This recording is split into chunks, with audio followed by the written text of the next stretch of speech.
Pokemon are very easy and quick games to finish with extra content when you finish the league. And today we'll be playing Pokemon Platinum for 100 hours. And we will have challenges to see if we are able to finish them all.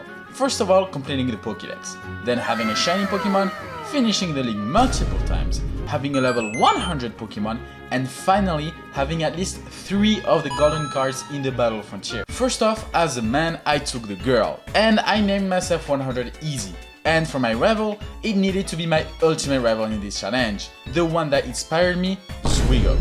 While I was watching Yan's video on Pokemon Emerald Kaizo, Zwigo entered my room without my consent. Twitter should cancel him. And told me to meet him at his house, like he wasn't in front of me. So, as a man who is a woman, I legitimately said yes. And while going into his home, he opens the door right in front of me, and Zwigo, being a man, when he saw a girl in front of his door, he ran back into his room. Which annoyed me and went to see Proferan to see one of his Pokemon.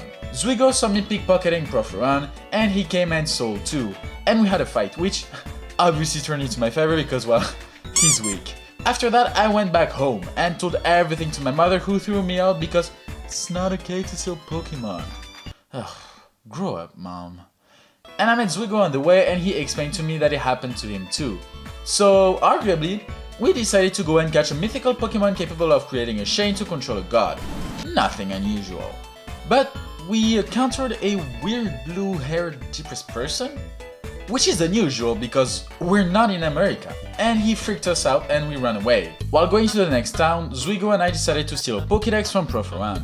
Seeing how weak he was, it wouldn't be a problem to steal from him. When entering his lab, I saw Zwigo running out of the lab scared for his life, which I didn't understand, but I ran away too and he gave me the Pokédex.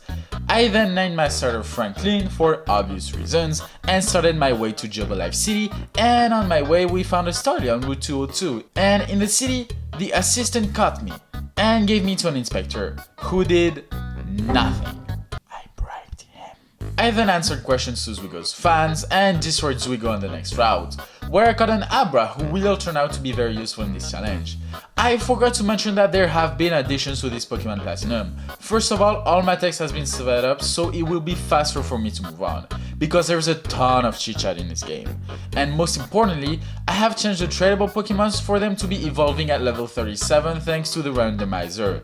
In Oreburgh City, I found Zwigo waiting outside of the gym, and it reminded me of people waiting outside of Apple to buy their new iPhone. I then went straight to the mine and found the gym leader just smashing rocks, probably to impress me, and he finally decided to go back to the gym. But first, I caught a Machop, who will also find to be very useful in the future since he will evolve into a Machamp. And with a grass type and a fighting type, I smashed the gym.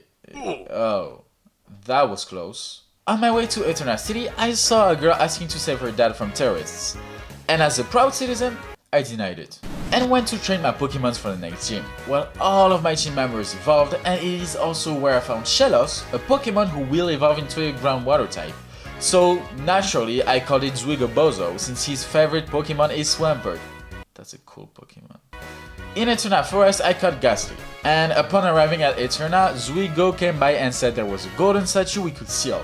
So we went to the statue and saw the blue-haired depressed guy again, who again scared the hell out of us and we didn't do nothing. The gym was pretty easy this time. I got a flying type and a psychic type, so it really wasn't a big problem. I then went into the terrorist base and destroyed them pretty easily.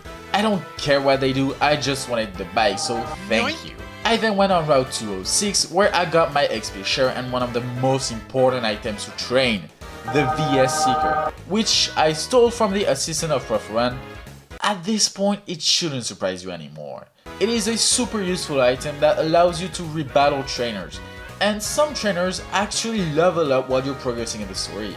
And then we went into the cave where I again found the blue-haired depressed guy, which made me wonder if I was playing Pokemon Platinum or if I was on Twitter. Nothing really happened to my hurt home city, except the gym, which for the first time within all my Platinum playthrough, I actually had trouble winning against her. And I also fought Zwigo, who wasn't really hard, but is that surprising? I lost some footage and I will explain to you why later on.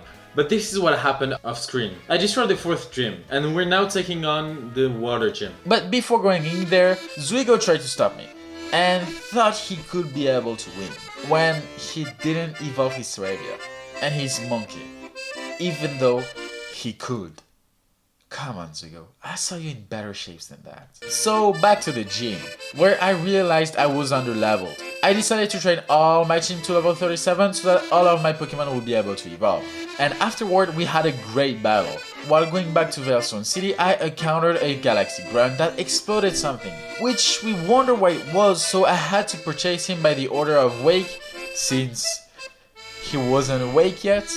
Get it? Anyway, you know the drill, I fought the Grand and destroyed him, which was very useful. Coming back from the island, Zuigo barges in and tells me we gotta go to the library.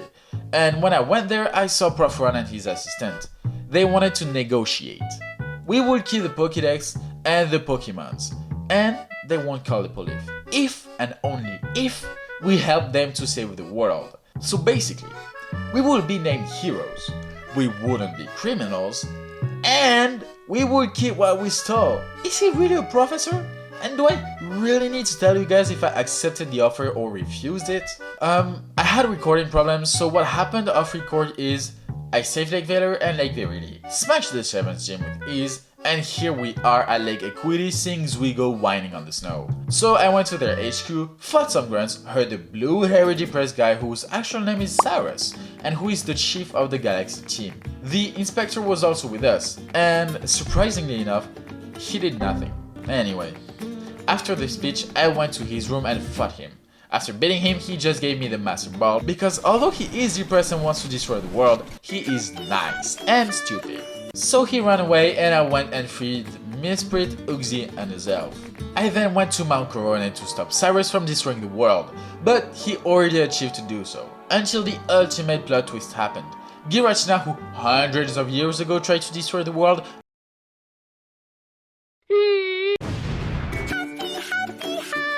understood that it was stupid and stopped Cyrus from doing so. Long live Giratina. Some people say he's evil, but I mean, come on guys, he only tried to destroy the world once.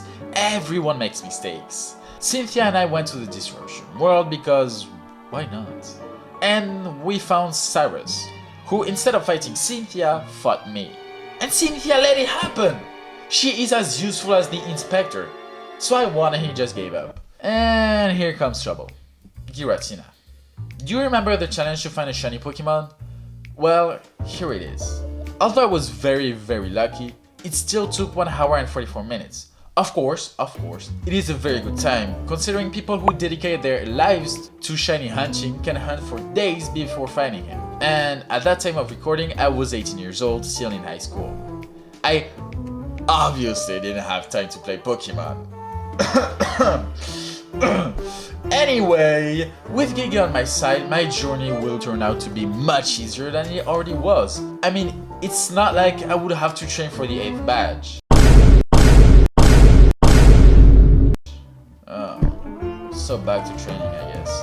After training my team to level 49 with this VS Seeker, long live this item, I finally went and destroyed the gym, which meant I had only one thing to do, go to the Victory Road. But first, let's clean the 8th badge, because if you don't clean your badges, you're just not a real gamer. We then went to the Victory Road, which was easy, except the fact that I'm blind and it took me 1 hour and a half minutes to complete. So here I am, at the league, ready to take on Cynthia. My first battle went really fine. It was really easy with Machamp who had a Fire Blast and Franklin having an Earthquake. Bertha was harder. I had trouble winning against her, especially because of her Hypodon and her Gliscor, which to this day I still don't know his full type. Stupid! Editor here, aka me, I still don't know his type, and it's now been a year and a half since this speech was written. Yes, I took my sweet time, but I won't anymore, don't worry. Although you don't have to worry because you don't know me and you probably don't care about me. But anyway, Flint, well, he was very easy. He's kind of like Bruno from Fire Red. I don't think you can have any trouble against him. And Lucian, who had a very scary Gallade, but he also wasn't that hard. Now Cynthia came. Cynthia made me sweat. I had to revive and sacrifice almost every turn one of my Pokemon. Her reputation over the years didn't tarnish, let me tell you that. Her Spiritomb wasn't very hard to beat, same for her Lucario and Roserade. But man, Garchomp, Milotic and Togekiss were very scary. So overpowered Pokemons for a kid's game. Fucking hell. And I finished the game in 21 hours. And after completing one of those challenges, now it was 2 out of 6. Came the third one, finishing the Pokédex. Although I kind of lied to you guys. What I mean by that is by finishing the Pokédex is just seeing all of the Pokémons. And I also have to admit that I was not aware that you could complete Manaphy's Pokédex in the mansion, so I cheated to get her egg. Stupid. Although, I did not use Manaphy because I cheated for it, and I wasn't supposed to get it anyway. So I was missing a few very annoying Pokemon, such as Rotom, who was very annoying due to the time. Also Glaceon, where I had to evolve Eevee next to the Cold Stone in the Route 217. And Togetic, who had to evolve with Happiness.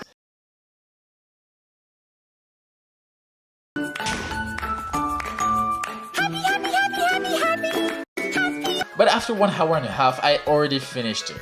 After some consideration, I thought that it wouldn't be counting as finishing the Pokédex. It would just suck, and I now see it during the edits, so sorry for that waste of time, guys. And was able to have the National Pokédex, which was mandatory for me to win the Battle Frontier battles. You see, with the National Pokédex, you are allowed to get a very good Pokemon, and not a lot of people know him. This Pokemon is Salamence. Yeah, you know him. Well, you can catch Bagon in Route 210 with a Pokéradar, and then evolve it into a Salamence afterward. After 15 minutes of searching, I finally found him, who I directly gave the XP share and chained him with Gigi on Route 222 with the 2 Fishermen, while one progresses with a Sori, so he had level 54 and level 50 Gyarados, and the other one with level 40s who are still very fine. But before that, I went to torture myself because why wouldn't I? You know what's a cool item to get XP? The Lucky Egg. And do you know which Pokemon gives the Lucky Egg? Chansey. And do you know the chances of finding a Chansey? 5%. Okay, that's not too bad, right? I mean, it's not like the Lucky Egg also had a 5% chance of dropping, right?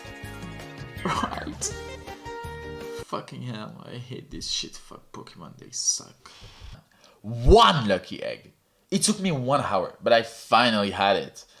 So then I went and trained Bagon. After a while, Bagon finally evolves into a Salamence, which I directly started to grind for his moveset, which was Flamethrower, Earthquake, and Takedown. He will later on get Dragon Claw. And to train him, I went to the League, which with the Salamence, it made it very easy to win. So I trained and grinded for a while over there, and when he was finally level 60, I started the Battle Frontier challenge, the Battle Hall. By far the hardest one and the last fun battle challenges of them all. Basically, you have to beat 10 times to re-challenge the champions to get the golden ticket. It was really hard and very frustrating.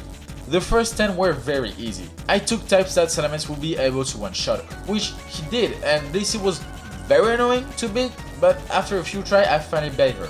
Yes, I will admit, I saved with Desmond before the fight, because either way I will do the same thing over and over, so it would take less time and make it quicker.